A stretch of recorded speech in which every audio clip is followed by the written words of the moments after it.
my name is Kristin. I'm a flight attendant, and in my free time I travel and study languages. Currently I'm studying Japanese. So I go to Japan pretty frequently, and I've done 2 pretty long stays in Japan over the last couple of years. So about 2 years ago now, I went to Tokushima for 3 months, and during this time I was being fed by the people that I was doing a workaway with. And the food was so good. I ate a lot. And then I was doing a whole bunch of activities that I've never done before, and I was communicating almost solely in Japanese.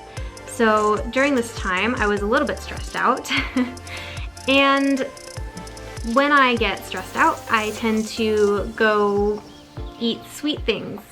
And in Japan, there are some amazing looking sweet things. You go into the supermarket and they have just things you've never heard of, things that sound amazing, and it's really tempting. So I would do that a lot during that time, and I gained a lot of weight. So this last time that I was in Japan, I was there for only a couple months, but I was cooking for myself the whole time. So I would go to the supermarket pretty often. The Japanese grocery stores were a little bit difficult though, because I had to kind of change my way of eating since I couldn't find everything that I wanted there or that I'm used to eating. For example, fruit was pretty expensive, and the vegetables came in itty bitty portions. I'm the kind of person that really likes to batch cook, so this was kind of a problem. I had to be cooking more often and going to the grocery store more often. I did bring with me a probiotic and nutritional yeast and a multivitamin to kind of round out my nutrition and, you know, supplement anything that I couldn't get from the Japanese grocery stores or didn't know how to buy because I can't read. So in Japanese grocery stores, there's going to be a ton of rice, and this is my staple go-to.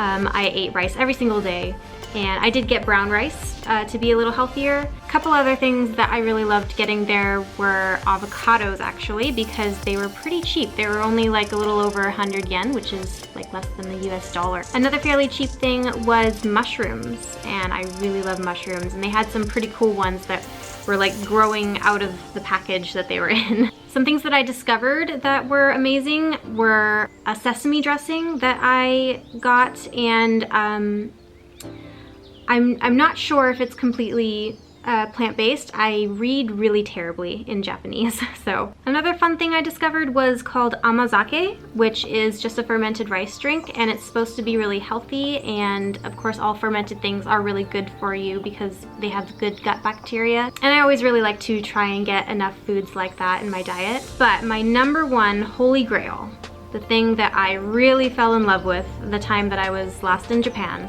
was natto. I love natto. The very first time I tried natto was probably about 4 years ago, my very, very first time in Japan. And the very first time you try natto, it's going to be kind of a shock. It's not like any Western food that we have. The texture's weird, you know, the smell is kind of funky.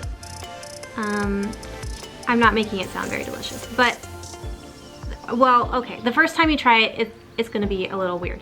So, but I forced myself this time that I was in Japan to eat it because I was eating plant-based, and I didn't want to eat tofu every day. You know, that I like tofu, but eating it every day just seemed pretty excessive to me. So what I ended up doing was basically, like I said, I ate rice every day, and then I would get whatever vegetable I could find, and I would just cook that up with some soy sauce, and sometimes put like sesame oil on it, or that sesame dressing that I mentioned earlier. And then I would put nutritional yeast on it, and I would have an avocado on the side, and I would always have at least 1 package of natto. So natto is really, really good for you. You know, it's fermented, so it's gonna be good for your gut, and then it is also easier to digest that way as well. Sometimes beans can be a little bit difficult for people to digest, so having it fermented like that, it is easier. And then of course, it's a really good source of protein. So when I log everything into Chronometer, that go-to meal that I mentioned, it's going to have 648 calories with 73 carbs, 27 grams of fat, 18 grams of fiber, 34 grams of protein. I like to eat pretty balanced with my meals so that you know, it keeps you fuller longer throughout the day to get all your protein, carbs, and fats. This meal is 45% carbs, 37% fats, 18% protein. When eating out, I did still eat out a few times, not all the time though, to save money, but when I do eat out, a lot of people think that just being in Japan, somehow all of their food is healthier than ours, and that's not entirely true. I feel like it's actually kind of hard to eat healthy eating out in Japan. If you are a vegan, vegetarian, or anything like that, or any dietary restrictions, it is a little bit difficult. You do have to learn certain terminology in order to ask about the food. And if you're not in a big city, it's going to be much harder. Big cities are going to have certain restaurants that cater to that small demographic of people who are vegan, vegetarian, or just trying to be healthy. I used an app called Happy Cow a lot while I was there, but really even in Fukuoka, even though it is kind of a bigger city, I only found like 2 restaurants that were vegetarian or that catered to vegetarians. So if you're gonna be traveling for long periods of time, for me, it was so much easier to not gain a whole bunch of weight and to actually be healthy when I was cooking for myself. The heaviest I've ever been was right after I got back from Japan when I was there for 3 months and eating just whatever yummy thing I found at the supermarket. And the thinnest I've ever been was right after I got back from Japan this last time when I was feeding myself, and I was also walking a lot and eating plant-based.